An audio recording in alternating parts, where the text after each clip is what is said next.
Distinguished ladies and gentlemen, this great gathering of entrepreneurs, good morning. I said good morning. Mambo ni aje? Now,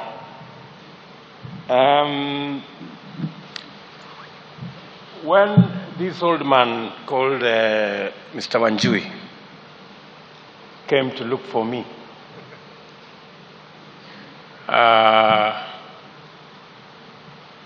so that I can be part of this very interesting discussion,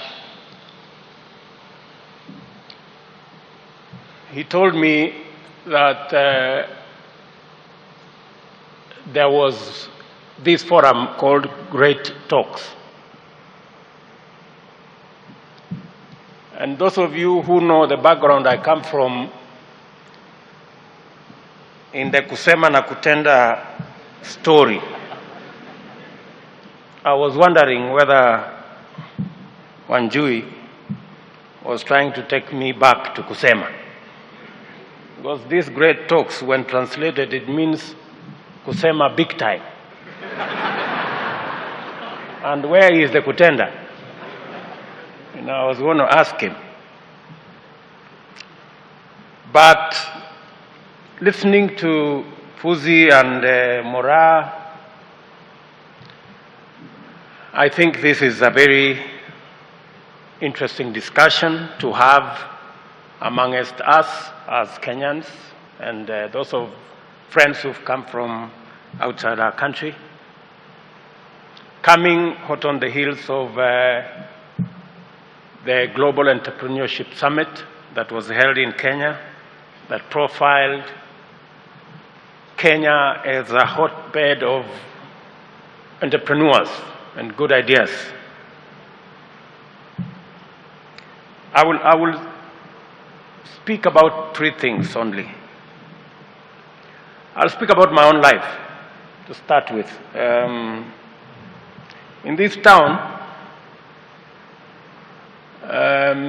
having come from out of college at Chiromo here, and with four of my friends, we decided that we were going to do biashara in this town. I remember I had 13,000 shillings, and I went and hired an office at Wabera Street there, Rehema House. There is a small arcade.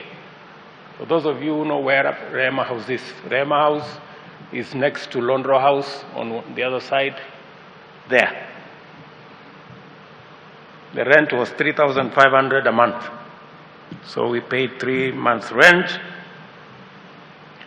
and we started to think.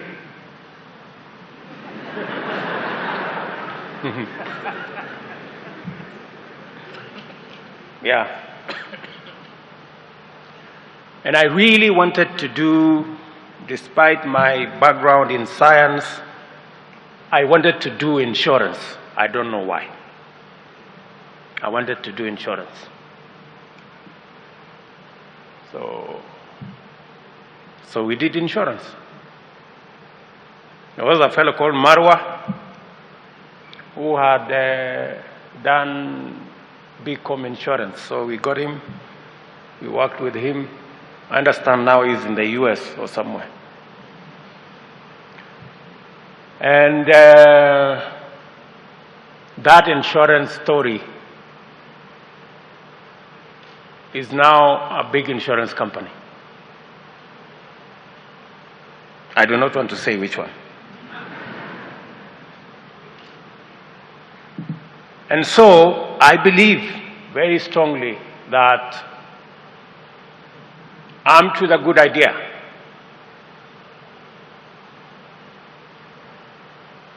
and the courage to start, and the passion and commitment to hang in there, it's possible.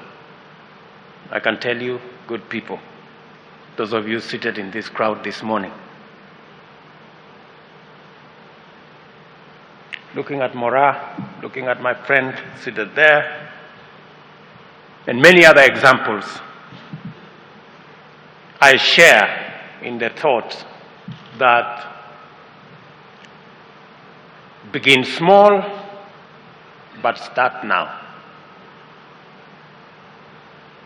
Start small, but start now. Don't procrastinate. Don't think about tomorrow. And then progressively it will come together. And I speak about this because I have lived through it myself. And I didn't know it was going to be an interesting discussion that would give me an opportunity to speak about my own experience. So, good people in this crowd, start now, start small. Or start small, but start now. As has been said here, it's not all going to be success. It's not all going to be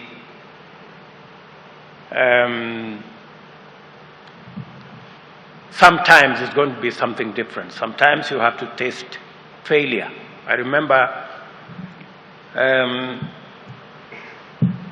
in the process of doing the insurance thing, I also did some car hire. I bought two reconditioned cars. But then another gentleman came with a big idea that we should go to CMC and get 20 brand new cars on loan. So our two reconditioned cars, which were doing business for 1 year, when we brought the new cars from CMC, 20 of them, of course we couldn't pay. So, and they were repossessed. Did you talk about repossessed? And the whole thing collapsed. They had to start again. So it won't be always success, good people. Sometimes, as has been said here, the statistics were given to us that 44% succeed, the others go down. But when it goes down, that's not the end. Pull up your socks, think again, right? I think that's the spirit. The second issue I want to talk about is, as government, what is it that we are doing to give you people, the entrepreneurs of our country, the people who want to start business, what is it that we are doing?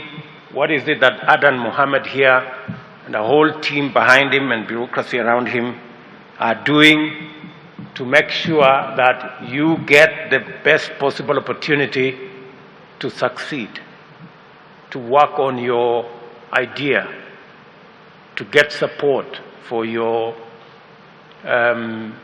biashara and look into a future. There are soft issues. Let me categorize them into two. The softer part of what we are doing as government.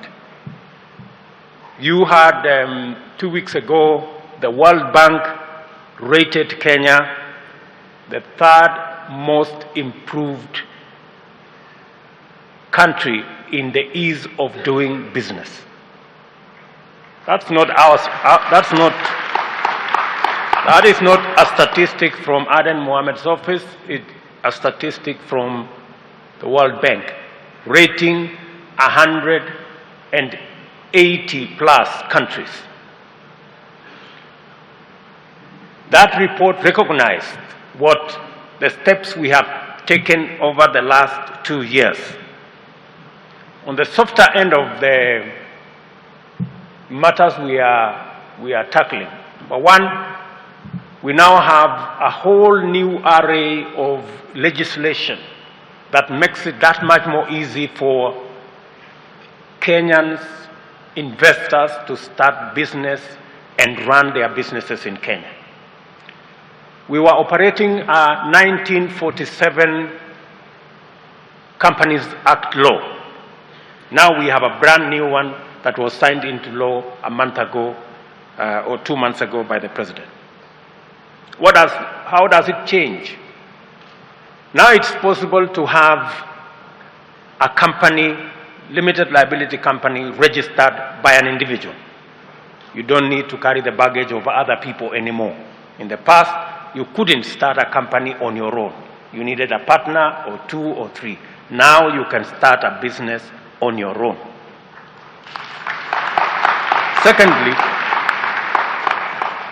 Secondly, to eliminate a lot of unnecessary expense in managing a business, now you do not need to hire the services of a secretary who sometimes costs more than your capital.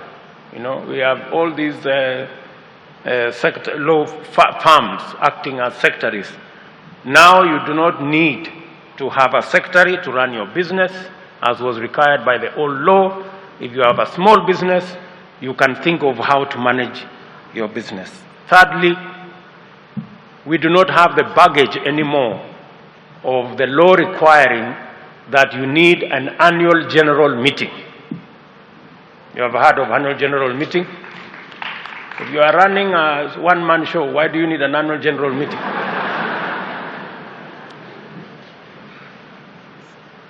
So we're creating a new environment for people to support new ideas, new innovation, people who are thinking out of the box, people who want to run with ideas and create new opportunity, create new business. Because we believe that with the new setup, a new environment, we can create social wealth through innovation, people who can think, come up with new ideas, new innovations, and drive new opportunities into the marketplace. Again, the Insolvency Act, which was signed into law the other day, makes it that much possible to rearrange when you are in trouble. Instead of being taken for bankruptcy, it's now possible to rearrange your debt so that you do not go into bankruptcy. You create more time to pay your loan and keep your business afloat. We have seen in the past any company that is put under liquidation or is declared insolvent or cannot pay their debts. Once a company has been said to be in liquidation, you can as well say it is dead. And sometimes it's just because there is a temporary situation that if given some time, that can be reversed and a business can grow. So now we've changed the law so that we have a new Insolvency Act that again gives you an opportunity in the event that you run into problems of liquidation.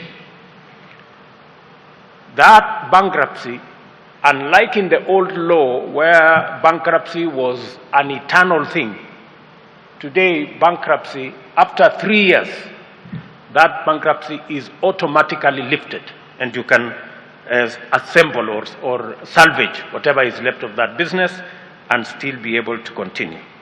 So we're creating a new regime, a new legislative regime that will help startups, businesses, entrepreneurs to manage their ideas, manage their business in a manner that gives them the best possible opportunity to succeed.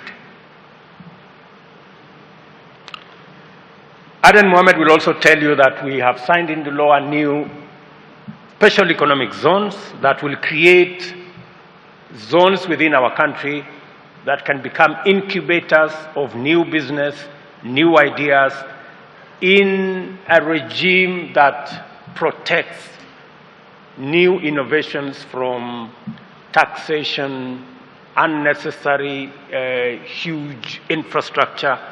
We can give opportunity to people to deploy infrastructure and make that infrastructure available to people who want to engage in startups. Sometimes you may not need to rent an office for a whole month. Maybe you need an office for a few hours a day.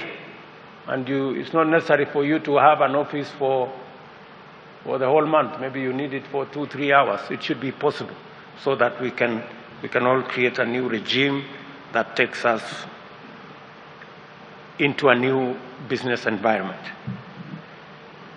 Let me say another 2 last things on the softer issues that we are dealing with.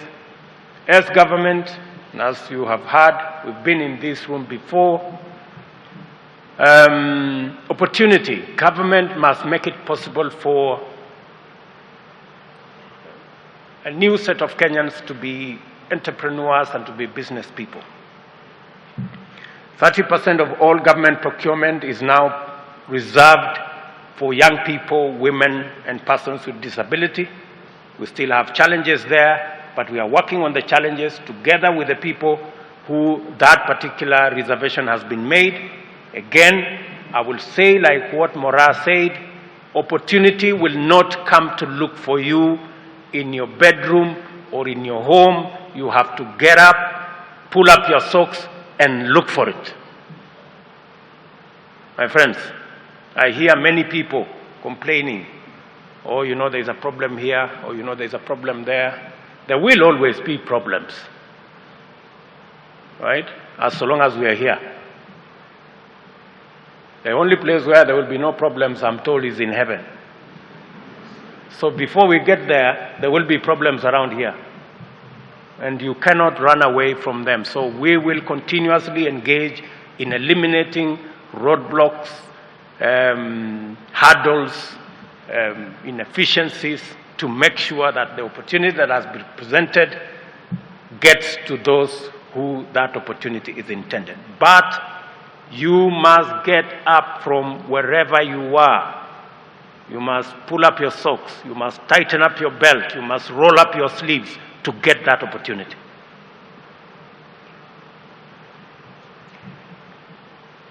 Again, 40% of all government procurement must be from Kenyan farms. And when I say 40% of all government procurement, I'm talking about a procurement of 700 billion shillings every year. 40% of that is in the region of 300-400 billion. That opportunity is available to local entrepreneurs, local business people, and we must seize the moment and look for those opportunities. Again, one last item on the soft issues that we are engaging in is knowledge. Knowledge. Our skills audit in Kenya showed that we had too many people who learned history. They know when Vasco da Gama arrived in Mombasa, but they cannot fix the lights when they go off. We have too few technicians, too few technologies, too few artisans, and unless we have those kind of skills in our economy, we will not be able to drive Vision 2030. It runs the risk of being Vision 3020.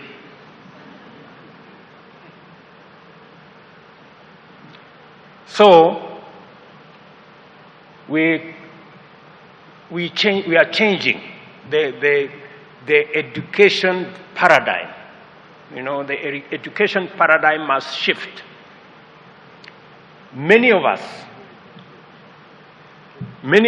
parents have drilled into our children that unless you have a university degree, then you haven't gone to school, which is a very dangerous narrative. Very dangerous. It's not a must that you must have a university degree to be successful. And I keep keeping this example.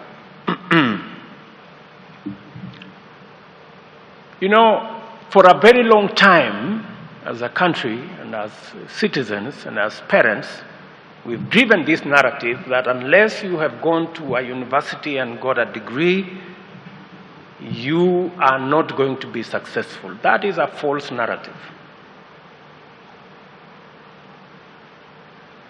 I love education. I have gone to school.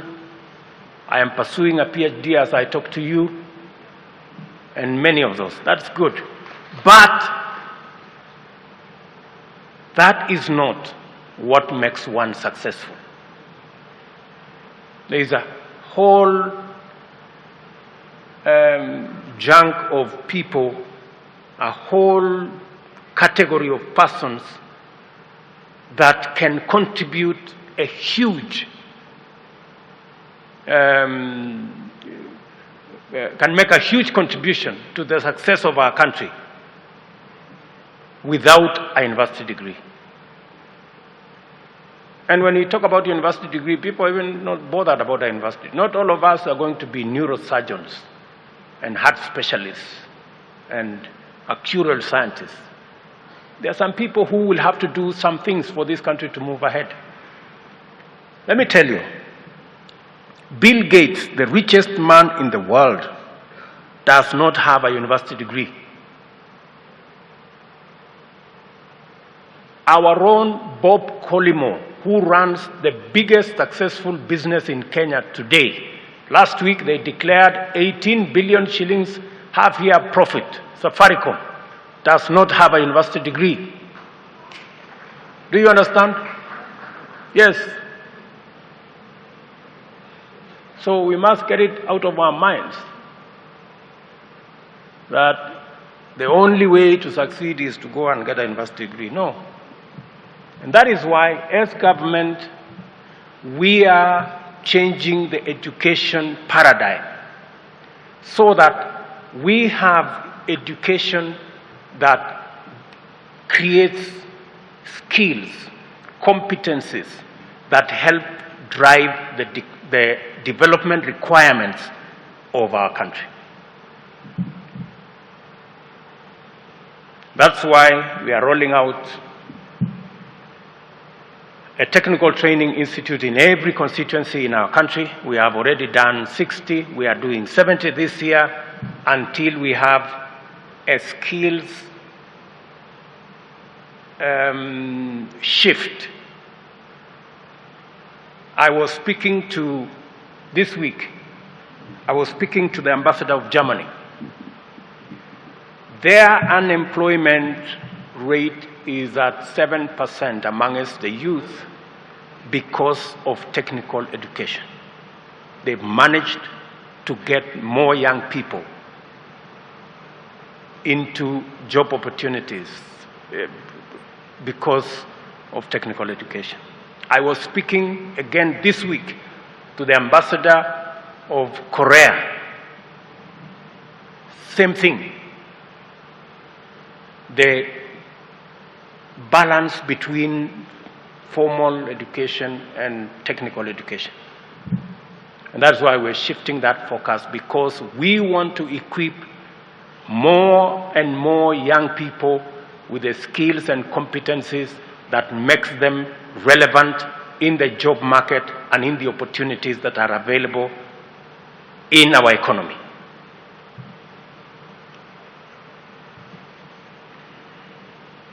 I know you don't like that subject because you have been told you must get a university degree, even if it is in sociology, for you to be successful.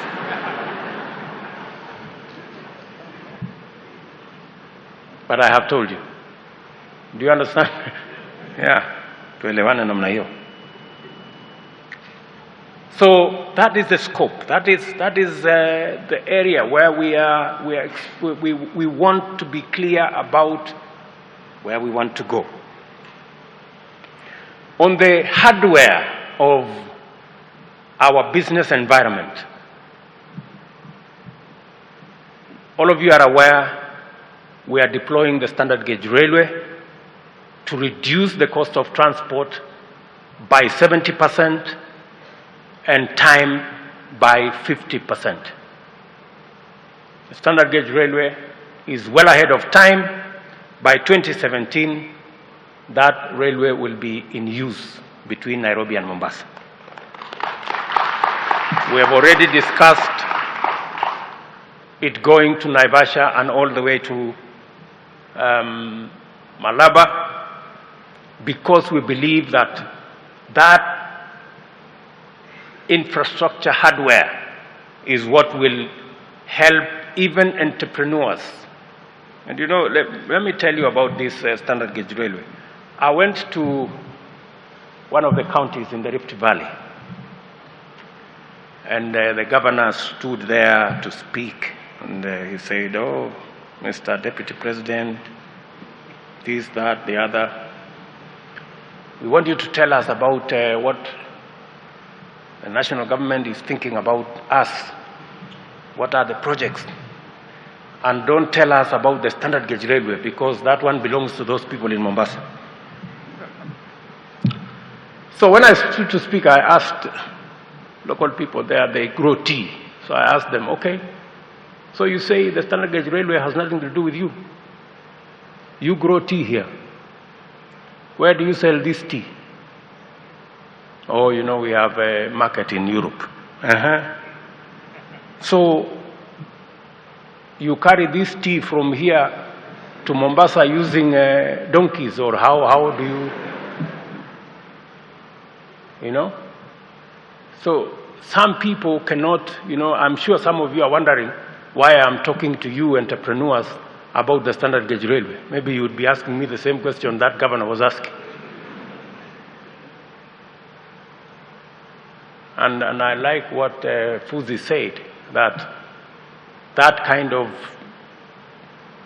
infrastructure is important for any entrepreneur. If you're thinking about even the story he talked about, the sweets, you must think about the industry that manufactures the sweet before you come and sell it from this shilling to that shilling. That industry requires raw material. That raw material has to be transported, and energy in the factory for it to be competitive. That is why we are talking about the standard gauge railway. We are deploying a whole array of roads around the country. We are generating, as we are talking today, an extra 600 megawatts of energy. We have reduced, if you ask Kenya breweries, if you ask Bamburi Cement, the big users of electricity, electricity has come down by 25%. Electricity cost has come down by 25% in the last 2 years. I am talking reality. Forget about the gossip. Forget about the story that is being told around. We are talking about reality. Ask industry what is happening in Kenya. We, the politicians, have our own narrative to suit our own political stories. But things are changing in our country. And that is the thing that we want to do, so that we can lay a firm foundation for our economy, for our industry, for our manufacturing sector, our value addition sector, our agro-processing sector, so that entrepreneurs can have an opportunity to do their thing. We need that firm foundation. We need to keep our country safe, and that is our responsibility, shared with every other citizen as government. And that we are doing. Let me say two last things so that I can conclude. I do not wish to speak more.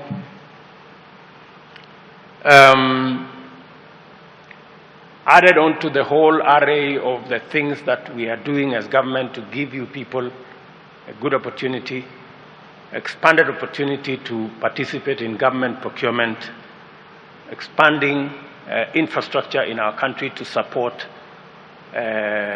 industry, to support business, and to eventually support entrepreneurs and their ideas. We were rated very highly. In fact, we are in position number 28 on matters of access to credit. I know there is a big debate in our country today about interest rates. Yes, we have a big debate, and rightfully so. So let me say the following. Has our shilling depreciated? Yes. Have our interest rates gone up? Yes. But if we start with the exchange rate, our shilling depreciated by 21%. But other currencies around the world did worse than us. The euro depreciated more than the Kenyan shilling.